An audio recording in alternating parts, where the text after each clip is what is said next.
கர்த்தருடைய பரிசுத்த நாமத்திற்கு ஸ்தோத்திரம். இந்த நாளிலும் கூட நம்ம முக்கியமான ஜெப குறிப்பிற்காக நம்ம ஜெபிக்க போகிறோம். அநேக இடங்கள்ல வாசிக்கிறோம், ஆண்டவர் நிறைய வாக்கு கொடுத்திருக்கிறார், அநேக அற்புதங்களை செய்திருக்கிறார். இந்த வேளையிலும் கூட மிக முக்கியமான ஜெப குறிப்பிற்காக நாம் ஜெபிக்கிற நேரத்திற்குள்ளாக வந்திருக்கிறோம். குழந்தை இல்லாதவர்களுக்காக நம்ம ஜெபிக்க போகிறோம். அநேக இடங்கள்ல வேதத்துல கூட வாசிக்கிறோம்.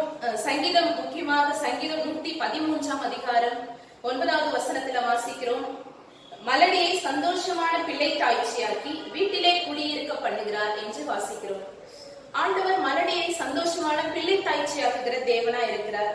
நம்ம வேதத்துல வாசிக்கிறோம், அநேகருக்கு ஆண்டவர் குழந்தை இல்லாதவர்களுக்கு குழந்தைகளை கொடுத்திருக்கிறார். முக்கியமாக ஆபிரகாம், சாராளை பற்றி நம்ம வாசிச்சிருக்கிறோம். ஆண்டவர் ஆபிரகாமை அழைக்கும் பொழுது அவருக்கு 75 வயதா இருந்தது.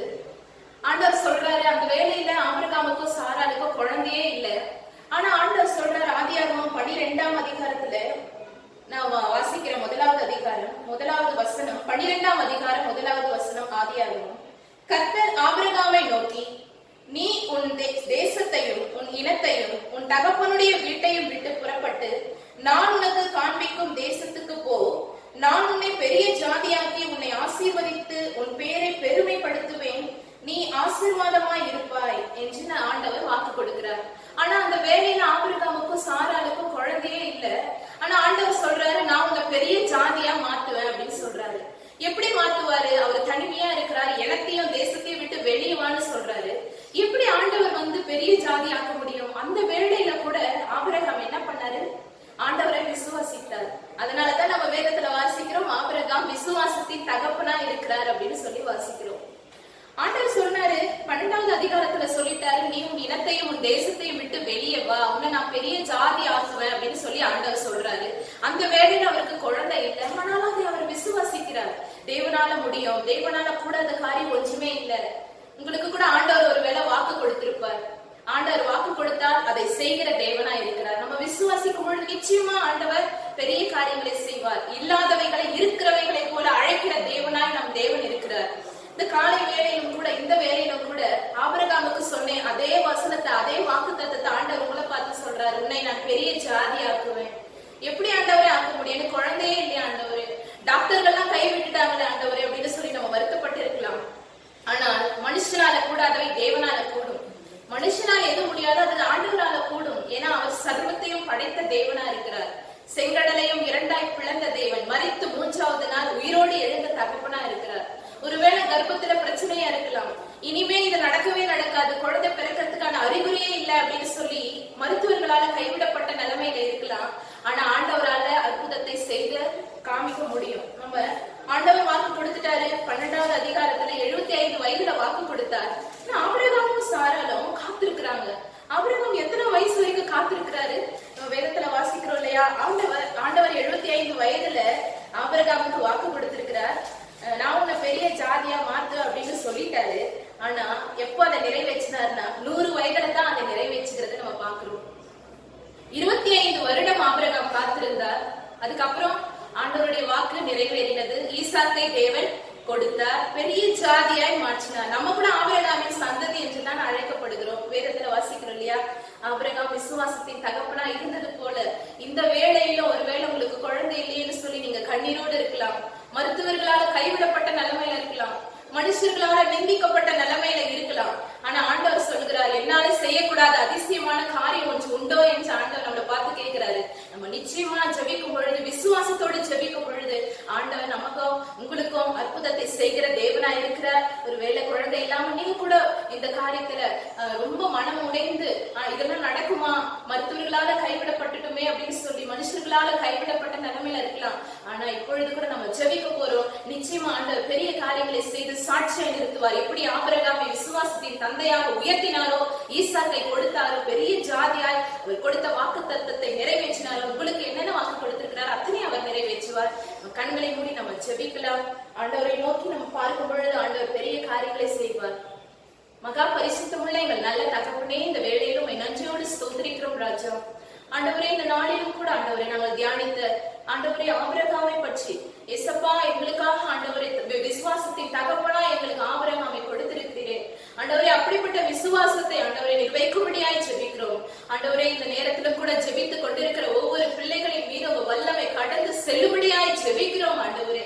ஆண்டவரே, விசுவாசத்தின் தகப்பனாக பெரிய ஜாதியாக மாற்றி ஆண்டவரே 75 வயதிலே நீர் கொடுத்த வாக்கு தத்தத்தை ஆண்டவரே அவர் காத்திருந்த 25 வருஷமாய் அவர் காத்திருந்து ஒரு பாதத்தை தேடினதை ஆண்டவரை நீர் கண்டு எப்படி 100 வயதிலே ஈசாக்கை கொடுத்தீரோ அப்படியாய் கூட ஆண்டவரே குழந்தை இல்லாமல் கஷ்டப்பட்டு கொண்டிருக்கிற ஒவ்வொரு பிள்ளைகளின் மீது உங்க வல்லமை கடந்து செல்லட்டும் ஆண்டவரே.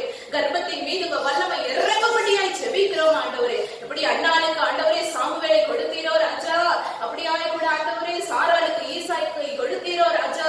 நீர் மறுபடி சந்தோஷமான பிள்ளை தாய்ச்சி ஆக்குகிற தகப்பனா இருக்கிறீங்களே, அப்படியாய் கூட ஆண்டவரே குழந்தை இல்லாமல் கஷ்டப்பட்டு கொண்டிருக்கிற சொந்தக்காரர்களால் ஆண்டவரை நிதிக்கப்பட்டு அவமானப்படுத்தப்பட்டு கொண்டிருக்கிற ஒவ்வொருவரையும் கண்ணக்கி பாருங்க ஏசப்பா.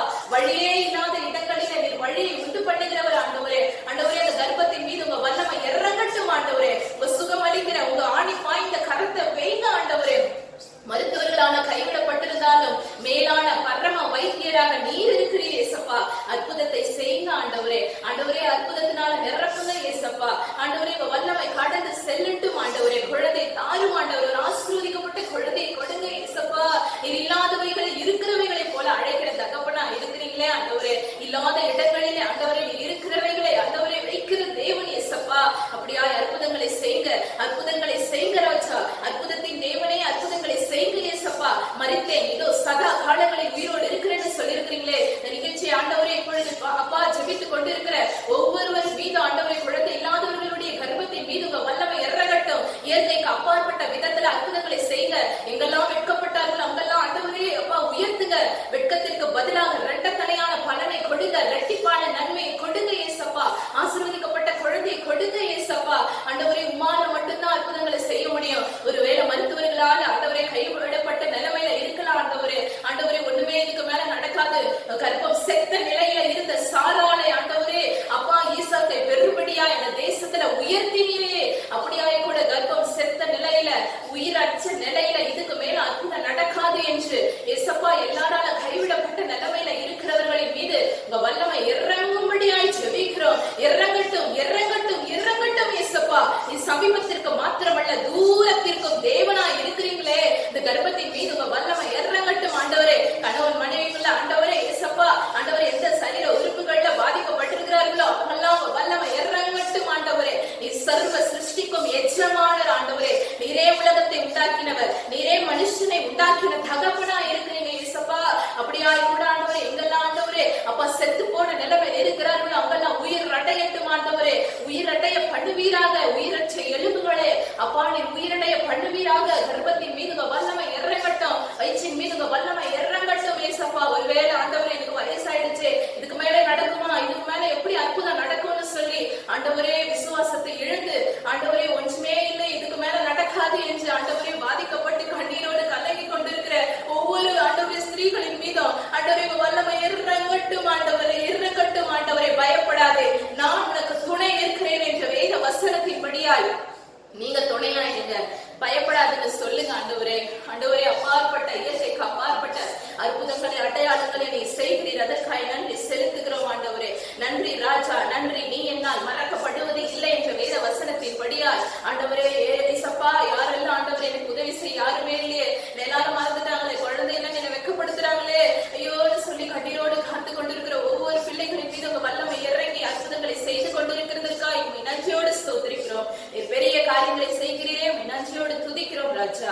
அற்புதங்களின் தேவன் பெரிய காரியங்களை செய்து எப்படி ஆபிரகாமுக்கோ சாராளுக்கோ ஈசாக்கை கொடுத்து பெரிய ஜாதியாய் மாற்றுகிறோம். அப்படியாய் கூட ஆண்டவரே குழந்தை இல்லாமல் பாதிக்கப்பட்டு ஜெபித்துக் கொண்டிருக்கிற ஒவ்வொரு கர்ப்பத்தின் மீது உங்க வல்லமை இறங்கி அப்பா பெரிய ஜாதியாக்கி ஆபிரகாமை உயர்த்தினவர். அப்பா யாரெல்லாம் ஜெபிக்கிறார்களோ அவர்களையும் உயர்த்தி உன் நாமத்தை வெளிப்படுத்த போகிறதற்காய் ஸ்தோத்திரம். ஜெபத்தை கேட்டதற்காய் நன்றி செலுத்துகிறோம். சகல துதிகான மகிமை எல்லாம் ஒருவருக்கே செலுத்துகிறோம். இயேசு கிறிஸ்துவின் வல்லமையுள்ள நாமத்தில் ஜெபிக்கிறோம் உங்கள் ஜீவனுள்ள நல்ல பிதாவே. ஆமென் ஆமென். ஆண்டவர் நம்ம ஜெபத்தை கேட்டிருக்கிறார். நிச்சயமா ஏசப்பா பெரிய காரியங்களை செய்து ஆபிரகாமுக்கு எப்படி ஈசாக்கை கொடுத்தாரோ அப்படியா யாரெல்லாம் ஜெபிச்சிருக்கிறீங்களோ நிச்சயமா பெரிய காரியங்களை கர்த்தர் செய்வார். உங்களுக்கு தொடர்ந்து ஜெபம் பண்ணணும், ஜெப விண்ணப்பம் வேண்டும் என்ற முடிஞ்சால் நீங்க எங்களை தொடர்பு கொள்ளுங்க. எங்களுடைய நம்பரை நான் சொல்றேன், நீங்க நோட் பண்ணிக்கோங்க. உங்களுக்கு தெரிஞ்சவங்களுக்கும் நீங்க அறிமுகப்படுத்துங்க.